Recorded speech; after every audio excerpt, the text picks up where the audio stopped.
Hi there. This is the E.M.I for the month of August. Let's jump right in. In this month's E.M.I, we ask 5 questions as usual. Question number 1.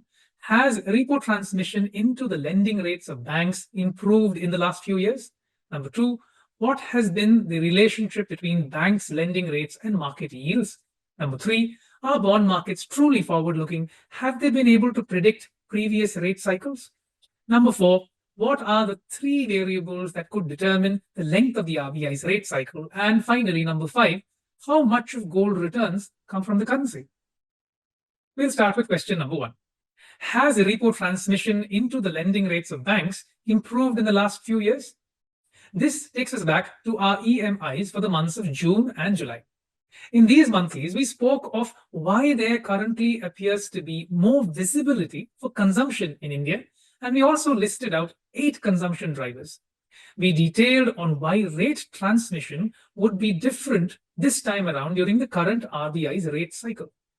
The main reason why rate transmission would be better this time around is the increase in the share of EBLR loans within the floating rate loans of scheduled commercial banks.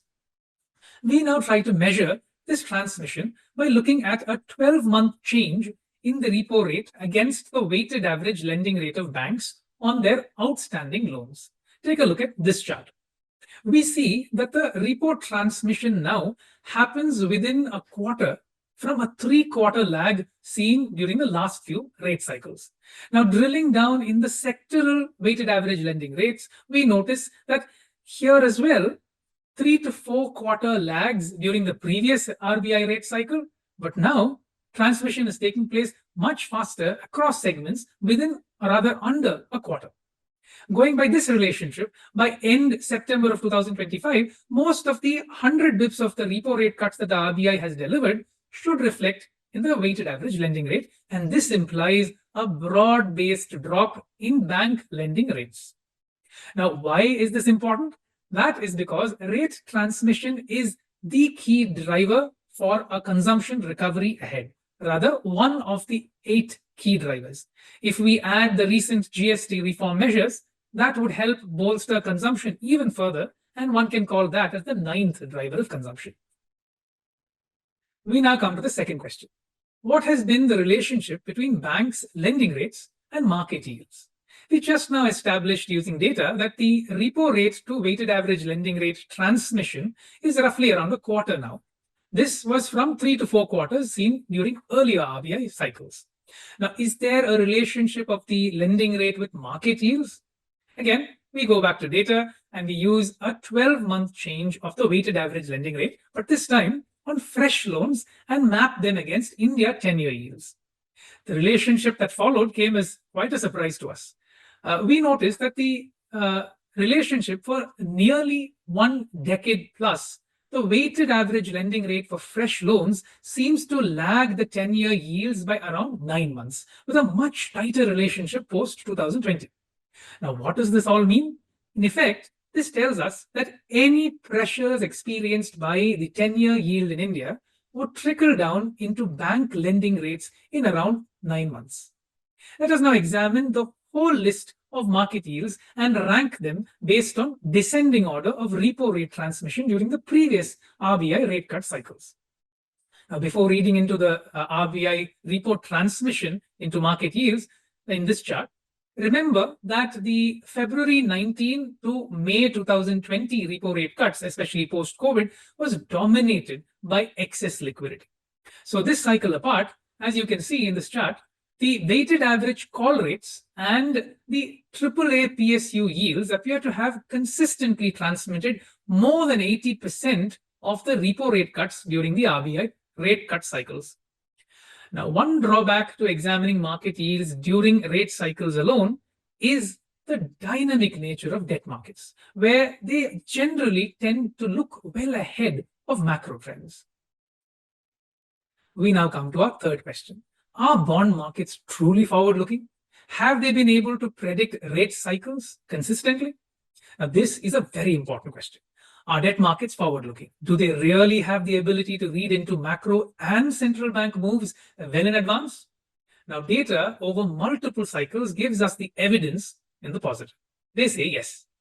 Examining the last 5 RBI repo rate cut cycles against the India 10-year yield shows us that the 10-year yield bottoms out well ahead of the next repo rate hike.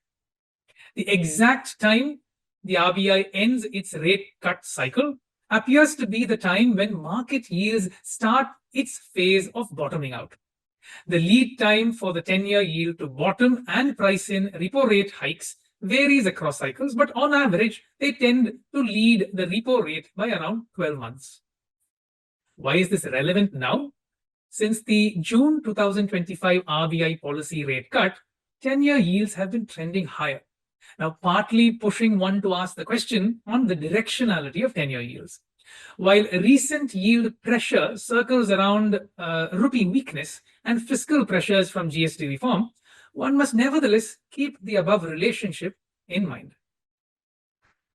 Now we come to the fourth question. What are the 3 variables that could determine the length of the RBI's rate cut cycle? RBI's policy framework currently sits on lower than expected GDP growth and CPI inflation, of which the RBI has already lowered its CPI forecasts substantially. Given global uncertainties, it appears inevitable that the RBI would have to lower its GDP forecasts in the upcoming policies, opening up space for another rate cut. With this rate cut, the front-loaded repo rate cycle that started in February of 2025 would probably come to an end with a prolonged pause thereon. However, crude prices can change the duration of this rate cut cycle. In our February E.M.I, we wrote in detail about the potency of a sharp crude price movement that can help reopen RBI rate cuts. One more variable that matters now is Fed rate cuts. Any strong sense of dovishness from the US Fed can help elongate the RBI's ongoing rate cut cycle. We now come to our last and fifth question. How much of gold returns come from the currency? Remember from our June E.M.I, where we used data to arrive at an 8-year time frame as ideal for gold investments. We then use this 8-year period and we calculate 8-year rolling returns of rupee gold and break it down into asset class returns, meaning gold returns, and currency returns, meaning currency depreciation. What does this tell us? It tells us 2 things. Number 1, 40% of gold's rupee returns come from rupee depreciation. And number 2, this depreciation can greatly help, like during the 2018 to 2020 phase, when rupee depreciation helped gold returns stay positive. That's it for now. Till next time, take care. Mutual fund investments are subject to market risks. Read all scheme-related documents carefully.